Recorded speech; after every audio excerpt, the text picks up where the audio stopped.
Today we're here with Vincent Field, the author of Astral Projection and Lucid Dreaming, Spiritual Revelations and Out of Body Experiences in Higher Dimensions, a complete guide to exploring non physical reality.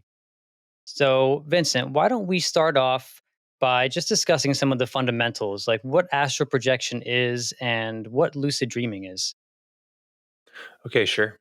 Astral projection is a type of out of body experience in which your consciousness travels to higher dimensions of reality. And so, how that works is reality consists of an entire spectrum of different dimensions. And these different dimensions exist at particular frequencies of energy, right? And so you can consider the physical dimension to be like the base level of reality. And above the physical dimension are progressively higher and higher dimensions. And so your consciousness enters these higher dimensions of reality. And it's similar to how there are different frequencies of light. And we can only perceive a limited range of these light frequencies, and all the others that are invisible to us, like X-ray and microwave, infrared, they still exist. Uh, we're just not able to perceive them. So, in the same way, these higher dimensions of reality exist, even though they're invisible to us. While we're grounded in the physical body. But when you have an out of body experience, you enter these higher dimensions, and it's pretty incredible. Now, lucid dreaming is a similar type of experience because your consciousness um, is entering other realities, but the nature of these realities is a little different in lucid dreams. Typically, lucid dreams take place in a type of subconsciously created reality, whereas astral projection takes place in the astral dimensions, which are these higher dimensions above the physical dimension. And these exist um, beyond your own mind. They're independent of your own subconscious mind, whereas typically a lucid dream, uh, you know, your environment and the experience will, for the most part, be a manifestation of your subconscious mind. Very interesting. Very interesting. So, by manifestation of your subconscious mind, you sort of are referring to a lucid dream in a way where I hear people say they can create certain things and they can sort of go where they want. And astral projection being more of like you're visiting a particular place with some sort of like structure behind it. Yeah, exactly. So, what got you into lucid dreaming and astral projection? How did you begin this journey? Man, when I was 14 years old, I was just browsing the internet and I came across a website that was talking about out of body experiences. And, at this time, this was 22 years ago. It was like the early days of the internet. So I waited like 10 minutes for this website to load, which was pretty normal back then. And yeah, I read all about it. I was super interested and I found a technique and I immediately started trying it. And within a week, I was able to leave my body.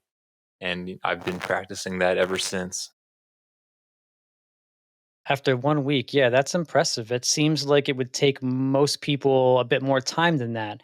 Do you think you're predisposed to these types of experiences, and that's why you were able to sort of break through so early? But, not necessarily. I think in general, some people have a natural ability or inclinations in certain areas. So it is possible, but I do know for a fact that anyone can do this. Maybe it won't take a week. Maybe it'll take a little longer, but you know, after all these years and looking back at when I began this practice, I identified several components which were present, which I believe um, allowed me to to have this success so quickly. And So one of them was this motivation. I had this like really strong motivation. I really wanted to do this, and I was dedicated. I was trying this every day, uh, for sometimes over an hour per session, and I had an open mind, and um, I really believed that it was possible and that I could do it. There was really no doubt in my mind that I would do this. It was just a question of of when, you know, and and also the technique. Having a solid method that is grounded in the fundamental principles of the mechanics of these experiences. That also helps. An effective method is helpful, but it's not only the method. There's this whole mentality behind it. If you have conflicting beliefs, maybe like deep inside you're actually afraid of something that could possibly happen once you're out of your body. That kind of stuff can hold you back too. So, can another belief maybe of not being sure that it could work or not being sure that it's real, could that hold you back as well? Yeah, definitely, for sure. Some people have other types of like hindering beliefs, like they're afraid that some spirit is going to come possess their body, or they're afraid that they're going to get stuck out of their body and never be able to return. Things like that. None of that is actually true. That can't happen. But oh yeah, it helps to research, to read about other people's experiences, and get a good foundation, a good idea of what it's all about before actually jumping into it, just so you're prepared. Did you have any mentors or specific authors or people that you looked into before you started doing this? Not necessarily. Back then there wasn't a lot of information available on the internet. The year 2000, 1999, 2000.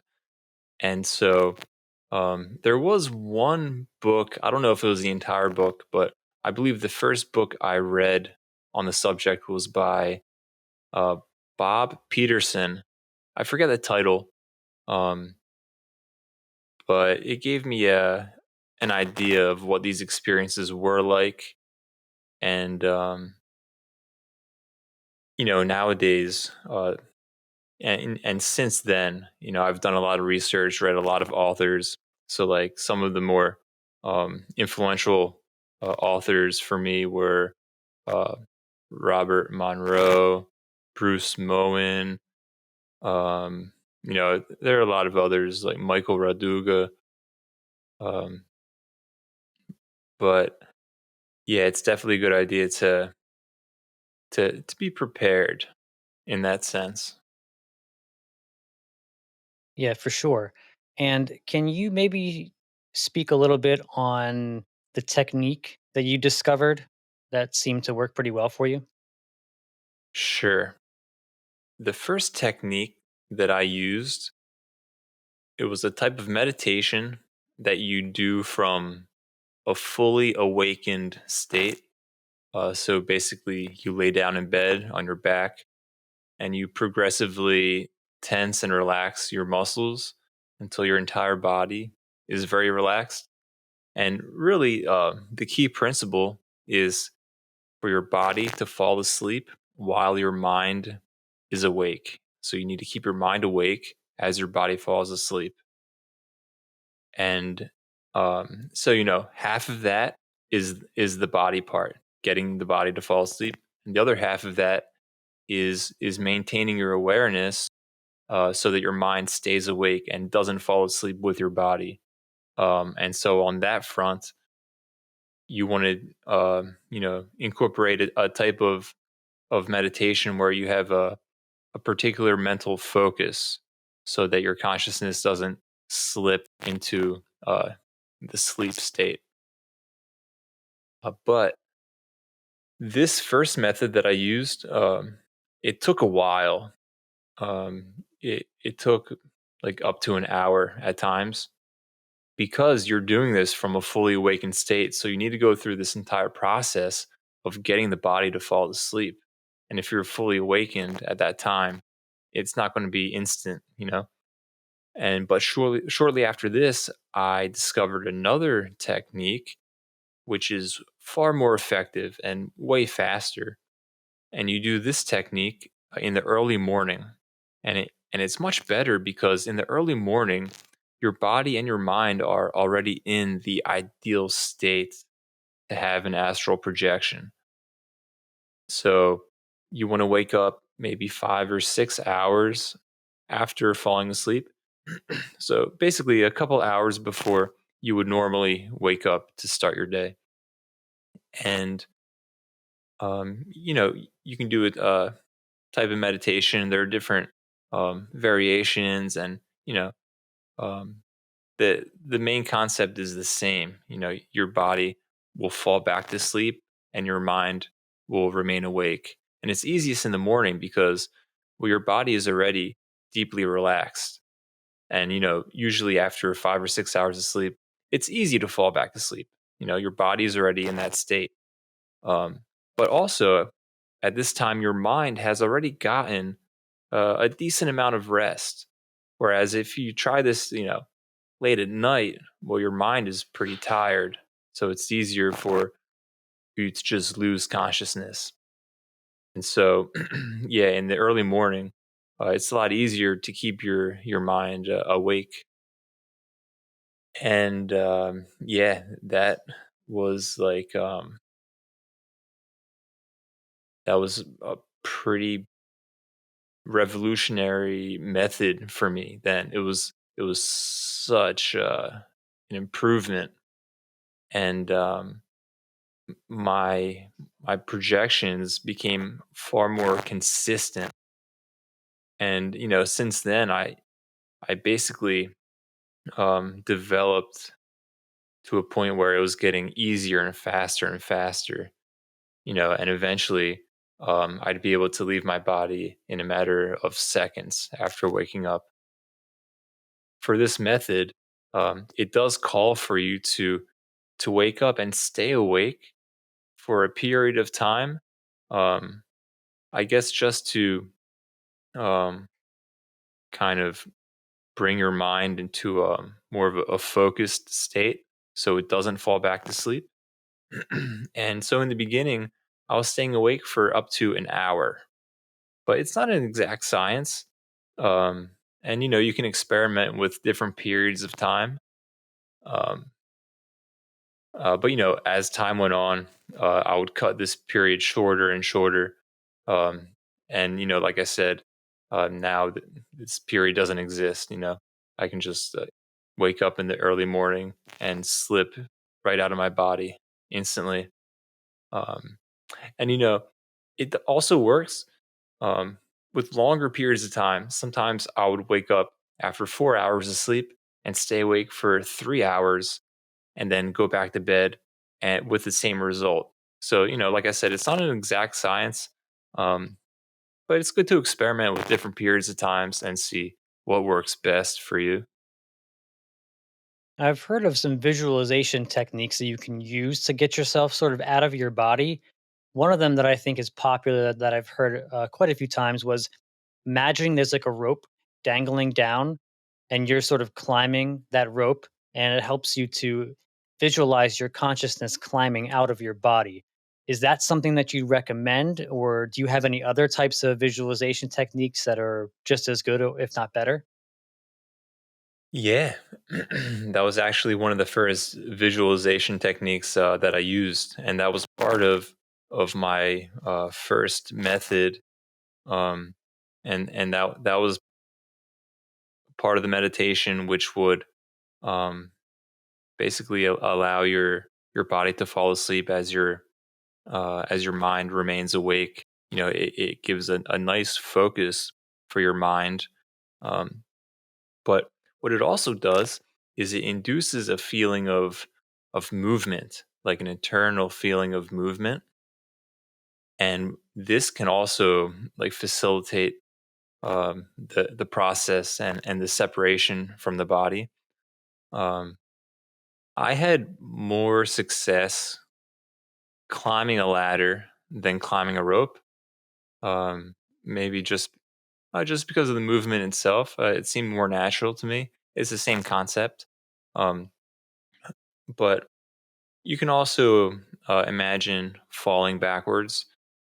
Falling actually provides a far more intense, internalized feeling of movement, which can result in a faster separation from the body. But there's so many other variations, like feel like you're swimming or rolling over to the side, like rotating. There's so many different things you can do, but the general principle for all of them is basically the same, like to create this internalized feeling of movement, which helps to induce the separation. Interesting. Do you mind going into some of the experiences that you've had that are notable? Yeah, definitely. My book is full of them, and I could talk about this for hours and hours. Because I mean, what's in my book is just like uh, a small piece of the pie. You know what I'm saying? I basically chose um, the more profound experiences and or experiences that could give the reader some kind of lesson in terms of like understanding the nature of these experiences and some learning tool. So in the beginning, what typically happens is that you will project into the lower dimensions. Like I mentioned that reality exists in a spectrum. And so like the dimensions that are just slightly higher than the physical dimension, uh, you can consider those the lower dimensions because they're lower on the spectrum of non-physical reality. Um, but as you progress and practice and gain experience over time, you begin to access higher and higher dimensions. And so the lower dimensions typically look a lot like the physical world, but as you get higher, reality starts to become more unique and abstract and just incredible. And so in the beginning, I was accessing these lower dimensions. So I would leave my body, and it would look like my room. I would see myself laying in bed, and I would fly through my window. Um, you know, just exploring with no particular um, goal in mind. As I progressed, I began to incorporate uh, more of a more of an intention for my experiences. So I basically made a list of goals, things that I wanted to explore and achieve and to learn, and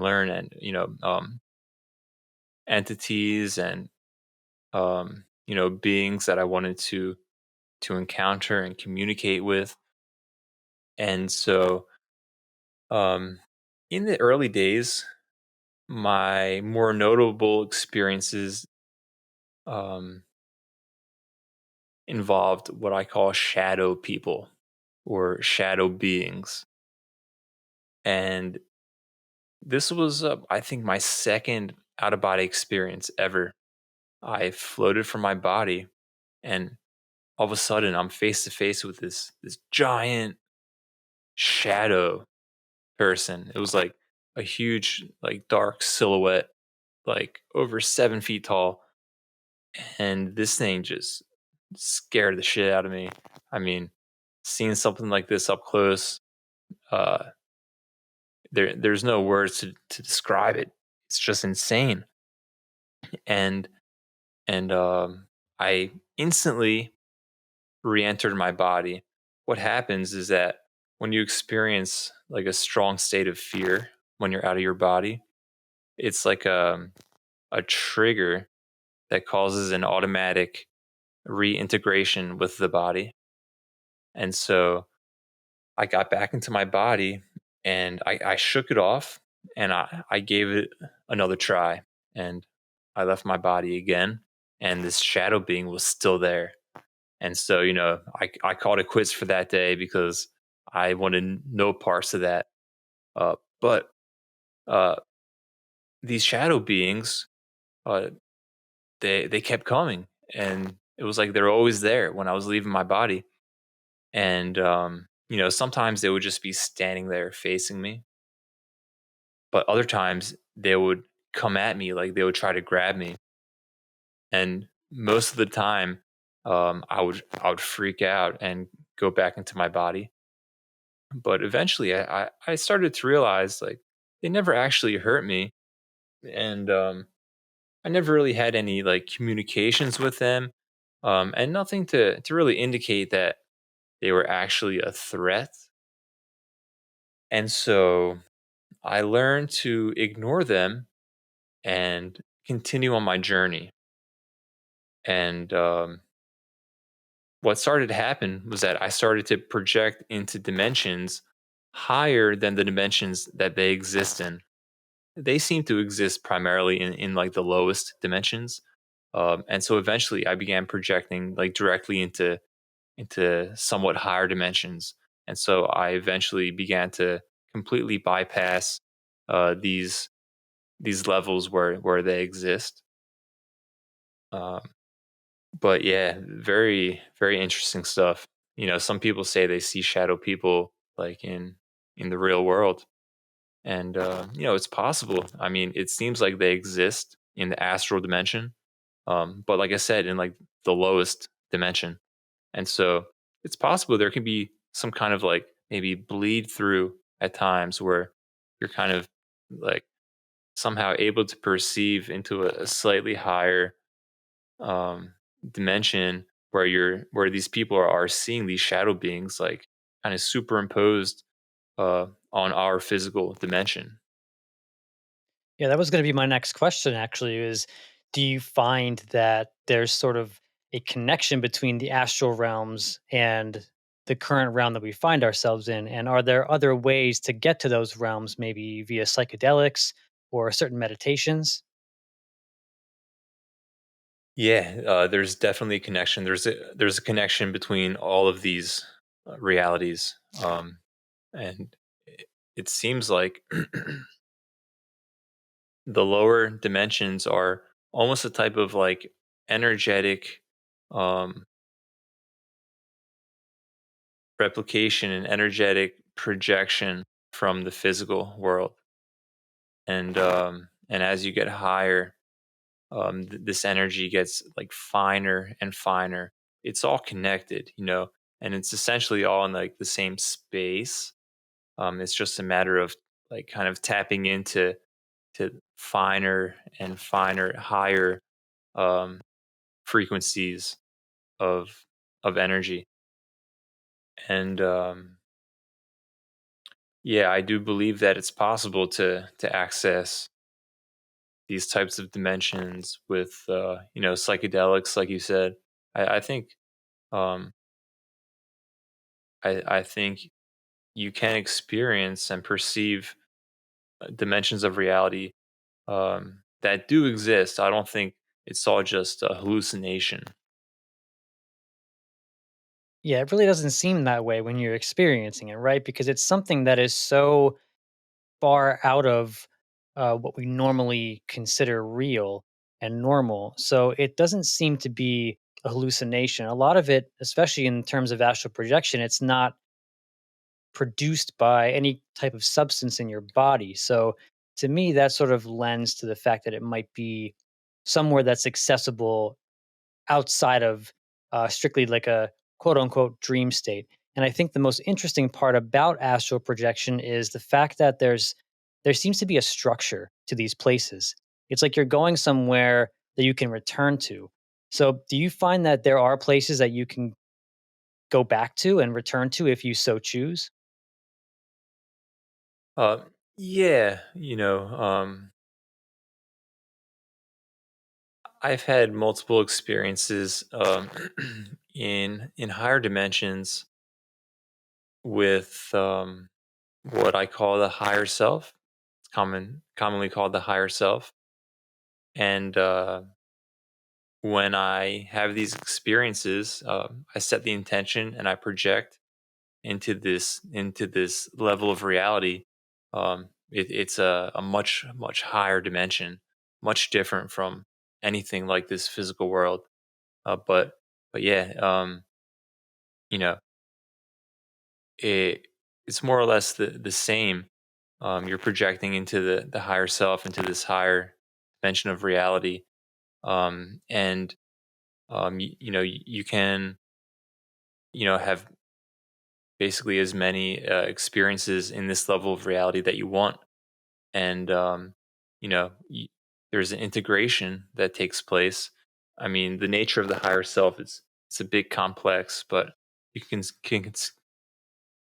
can consider it to be like um, the deepest or highest level of your consciousness, of who you are as a spiritual entity.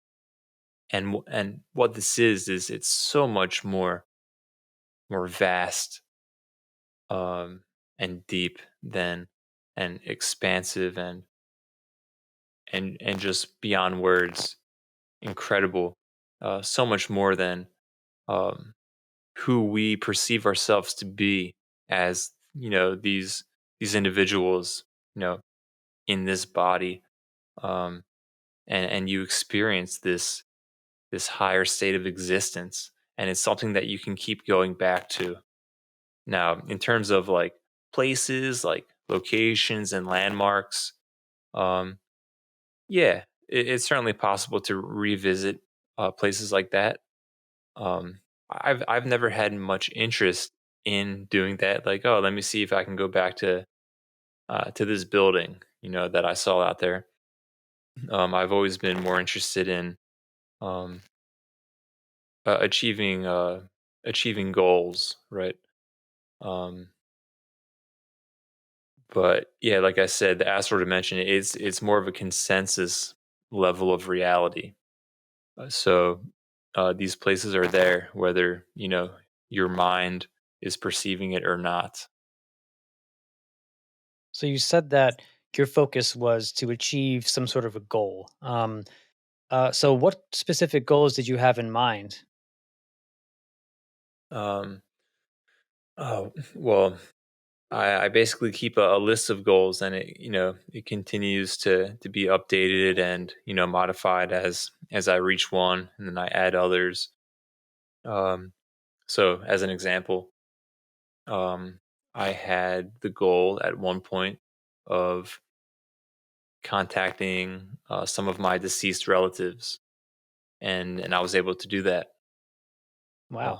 One of the first times I did this, I met my deceased great grandmother, and what happened was I left my body and I stated my intention, and I stated I want to see my great grandmother.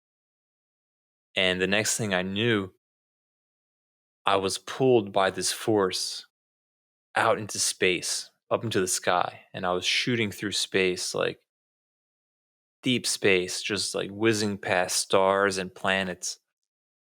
And I didn't know where I was going. I was being led somewhere by um, by a source that's higher than my own mind. And I came to learn that it's the higher self, this higher self that I mentioned, which can kind of almost take over your experience in the sense that it will lead you to have an experience that you intend to have, just through your intention and through your connection with this higher portion of your consciousness that is so much more powerful than your normal like thinking mind. And uh and so I'm being led out into the far reaches of space, and then I see this light in the distance, and I approach it, and I realize this is my great grandmother. It was like she was like radiating with this light. And and we communicated, and it was just an incredible experience. And that was actually in the early days of my practice. I started to learn how I could really control my experiences to um, to achieve these goals that I had. And a lot of times it's a lot simpler than you may think. It's basically a matter of opening up a connection with this higher aspect of your consciousness, and allowing it to direct your experience through your intention. It's incredible. How do these experiences change your thought process when it comes to spirituality and death? Well, I mean, the first thing is that you gain the firsthand experience that you exist beyond your body. You are not just your body and your brain, but you're this spiritual entity that existed far before you were born on this world, and will exist far after the body dies. And you particularly gain these insights as you gain higher levels of experience in higher dimensions, because what happens is you begin to tap into um, knowledge and experience and memories, um, which we're really not able to access like while we're grounded in this body, but in these higher states of consciousness. Um, you gain this knowledge, and it's it's like a firsthand knowing. It's like a fact. It's like you experience truth directly. And and so I've experienced the truth of these things. And we don't really have a type of experience that compares to this in the physical world. So it's not easy to express exactly what it's like. It's something you need to experience to truly grasp. Yeah, I think it has that in common with a lot of meditative practices and psychedelics as well. You can't really describe it. They say it's ineffable. It's beyond language. Um, but I assume that you probably tried to explain it to people when it first happened. So, what were some of the reactions that you got? Were people receptive to it in the beginning? um, yeah, well, I didn't talk about it with a whole lot of people. Um, in the very beginning, I had a couple friends who I wanted to get into it with me. I wanted them to try it. One of them did try it and was actually able to leave his body, but he wasn't really interested like I was. So he kind of he just said, "Yeah, that was cool, but I'm not going to pursue this." And I'm sure I had other friends who thought I was a little crazy, and my parents weren't thrilled with it. My mom was against the idea. I was 14 when I started this, so she was just worried about me. She still is, 22 years later.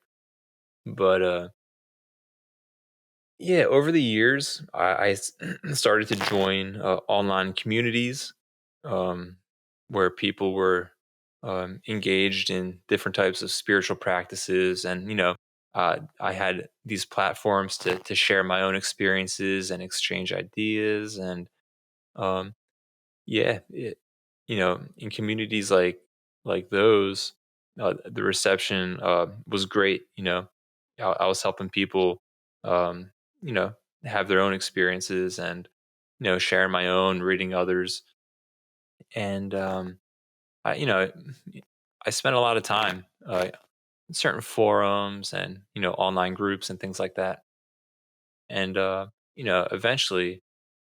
Um, I made the decision to really organize um, everything, because over the years I kept journals of all my experiences, like detailed journals, and so I decided it was time, to really share this with the world, not just like in this online community, but um, I decided I'm going to publish a book about this, and it was really just a matter of organizing uh, what I had already written in my journals, and then adding the techniques that I've used over the years, and also giving some insights and like afterthoughts into the experiences, because like in the beginning, um, I didn't have a comprehensive understanding of these experiences,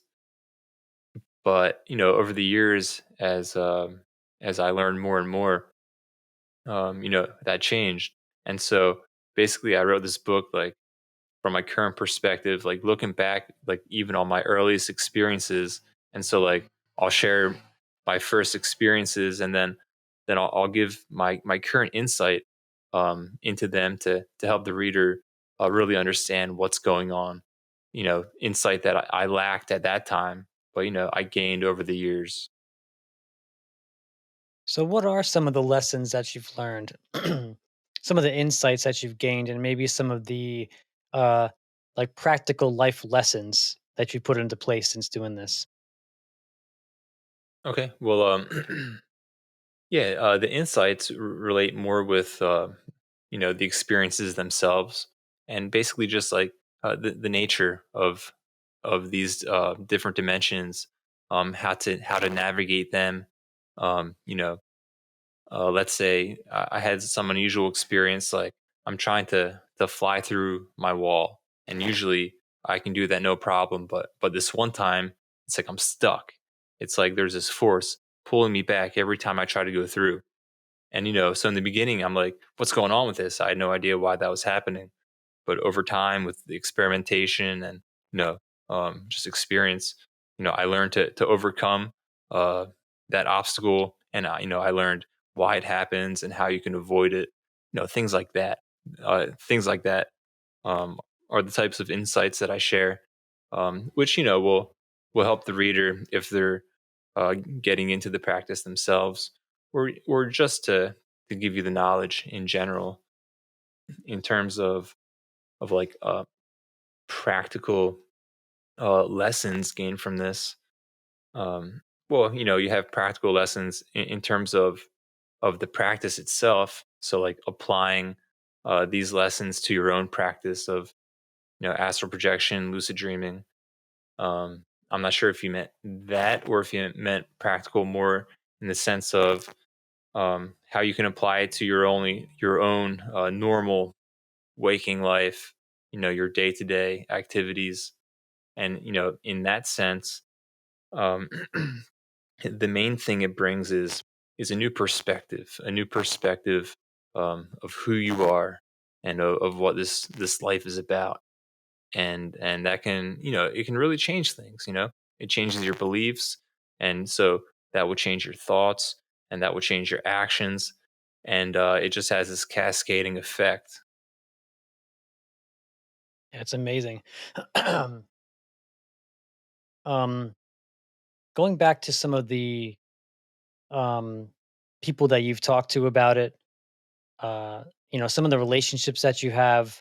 Um, did you meet anybody of high importance to you in terms of like, again, mentors or anyone that you could sort of travel these realms with, someone you can come back from and like talk to about this type of stuff and maybe gain some insight from them as well? um I don't really have any personal friends or acquaintances that I shared this stuff with, like, that also practice this. But you know, over the years, I've made friends in certain online communities, and I think that's the majority of where um, you know this these types of relationships took place, where I was able to share what I was doing and get feedback like that. It's cool. I find these shadow beings pretty interesting. Do you find that you're like kind of way past the shadow beings thing, or do you like to revisit those, or are there other entities that you've seen in there that have been important to you? Yeah, well, sleep paralysis is still a pretty common thing for me. I've been having it since I was young, and I have it even when I'm not trying to leave my body.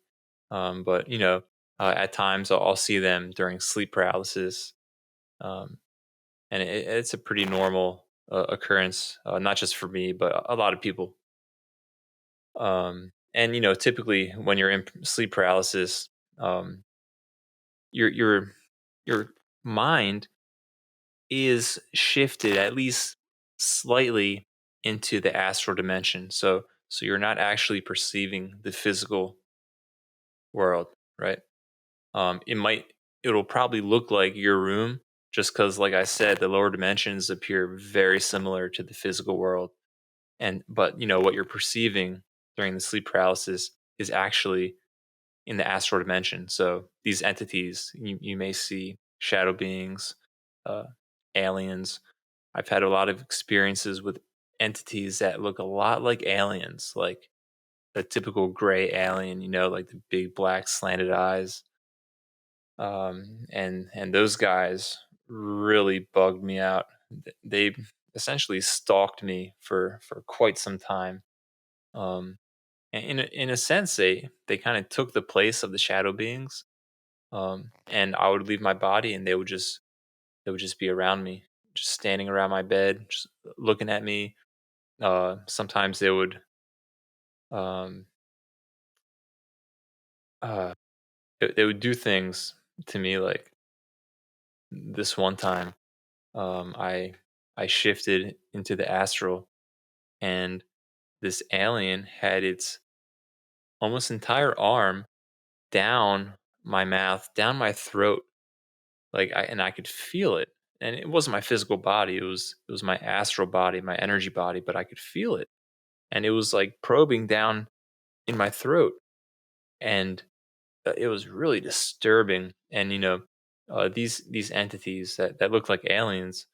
Um, It was almost the same group. So they were similar to like the Greys, but they had a light orange skin color. So they weren't gray. But they almost always had the same appearance. And I got this really bad vibe from them. Like they just like radiated this sinister energy. And at times I would sense them before actually like completely shifting from my body and being able to see them. And at times I wouldn't expect them, um, but I would sense this energy, and I knew it was them. It was their energy, and yeah, um, over time, it was also similar with my experiences with the shadow entities because I eventually got tired of having this fearful response to them, and I decided to just let it go and just go with it.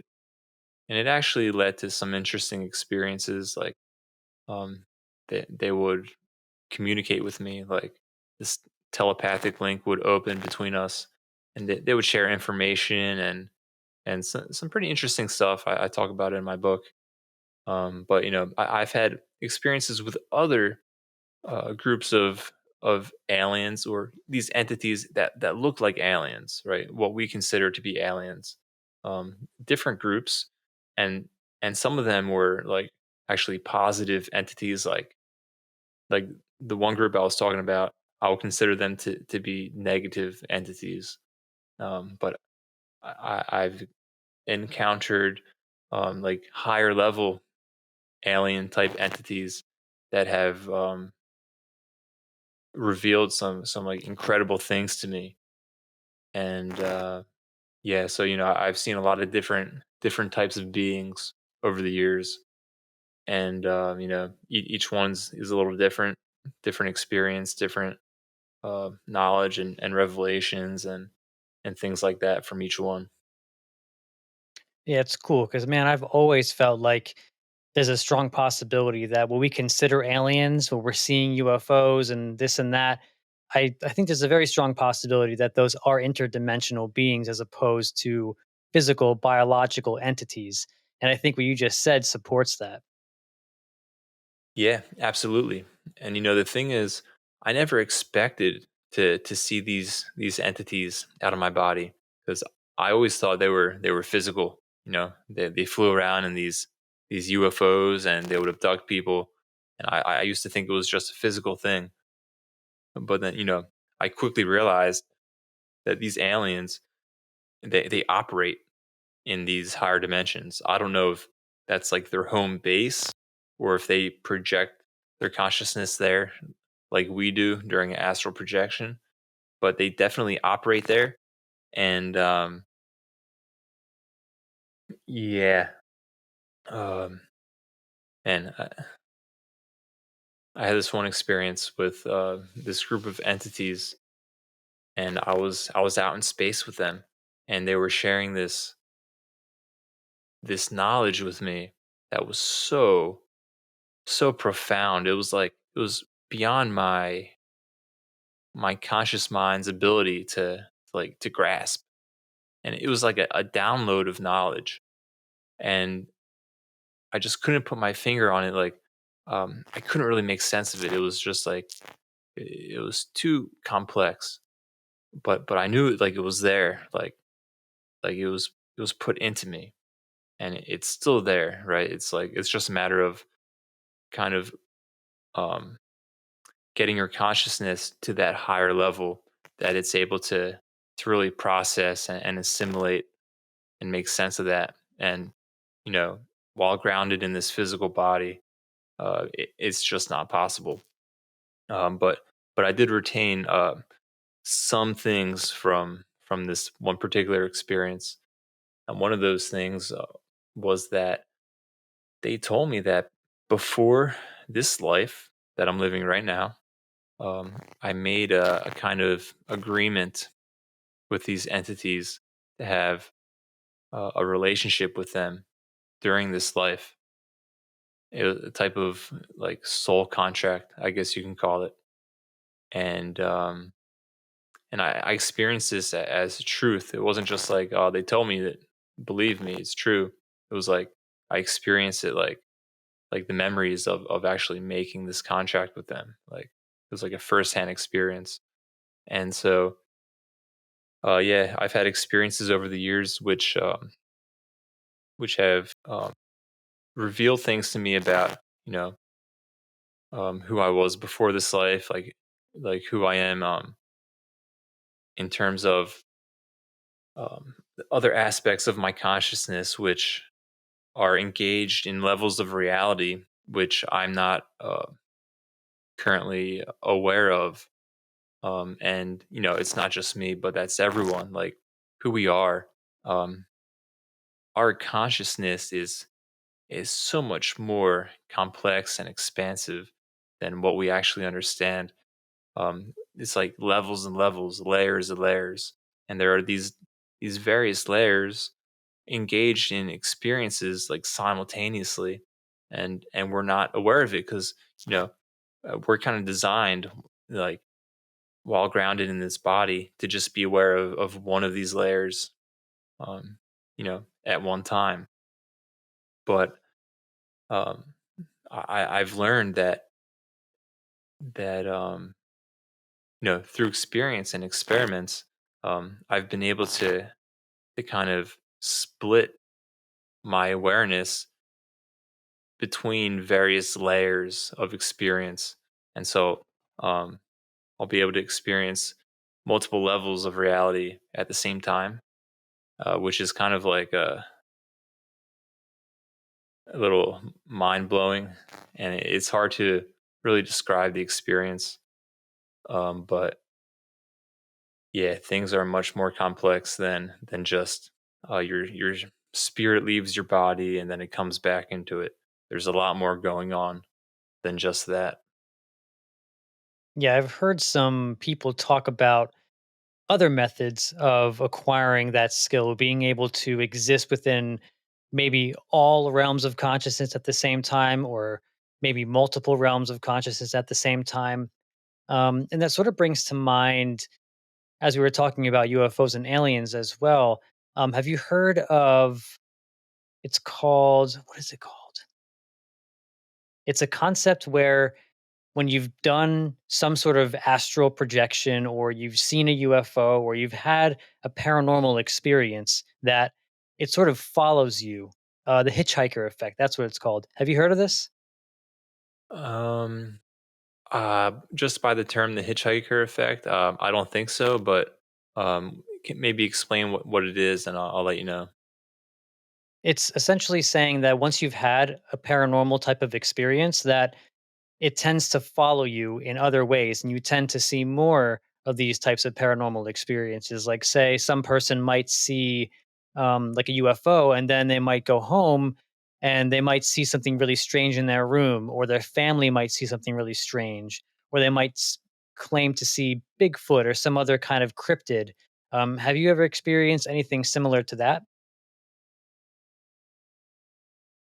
Well, I would say, astral projection, like itself, is a paranormal experience. And, in that sense, yeah, once you get into it, it just, it opens the floodgates, and there's like, there's a lot of potential for a lot of different types of paranormal experiences. Um, not just astral projection, but I have had UFO sightings over the years myself, and I can't say if my astral projection practice um, had something to do with it, or if these aliens that I was seeing out of my body have something to do with it.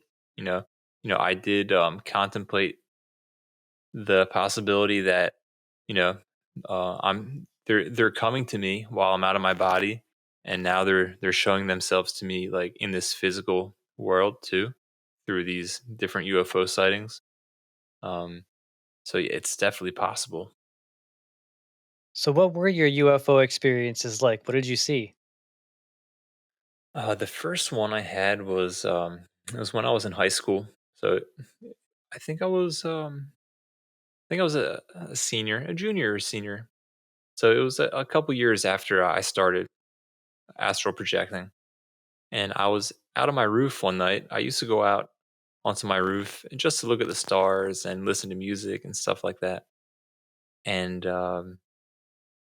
you know, all of a sudden, this big circular craft, it just passes right over me, probably I don't know, a couple hundred feet above me, and I could see it was a metallic craft, but there were no lights on it. It seemed like almost like it was in stealth mode, and I can see it clearly, but it was very quiet. Like I didn't hear any noise from it, and just like smoothly glid, but very quickly too. And I kind of freaked out, and I immediately went inside, and I was having these experiences with aliens out of my body, and I just didn't trust them. Most of them were negative experiences, and I didn't want to get abducted. And so yeah, I went back inside, and over the years, I've seen other types of lights in the sky, like especially now living in Brazil. I've seen quite a few sightings, and they say that activity like that is a lot more common in Brazil, and yeah, I agree with that for sure. Yeah, I've heard that before, that in Brazil, sightings seem to be very prominent. Do you find that they are ramping up? And when was the last time you saw one? Ramping up, I can't say that's the case. At least not in my experience. I mean, I guess it started when in the 1940s or 50s that you know the public kind of became aware of UFOs, the possibility of them. So like Yeah, I think in general things are ramping up in the sense that like now governments are coming out and saying like, yeah, there are UFOs in the sky. They're not us. You know, we don't know what they are, but they exist. There was a time uh, where governments were completely silent about it or they were denying it, and most people would also deny it and say, "Oh no, that it's ridiculous." But now it's a fact, right? So yeah, things are ramping up in that sense. I mean, for me personally, um, I guess my last sighting was maybe last year, and I can basically have a sighting um, pretty frequently if I make the effort to actually go out and look, which I haven't really done recently. But here where I live, there's very little uh, like light pollution, air pollution. It's very easy to see the stars, and uh, the view of the sky from here is so much more different than where I lived in the United States. It's like you can see like universes and galaxies here, and so um, yeah, it's a lot easier to actually see what's going on up there from here. And so usually I'll see a light or some lights that are clearly not an airplane, right? They're moving way too fast or they're changing directions, some kind of unusual type of movement. And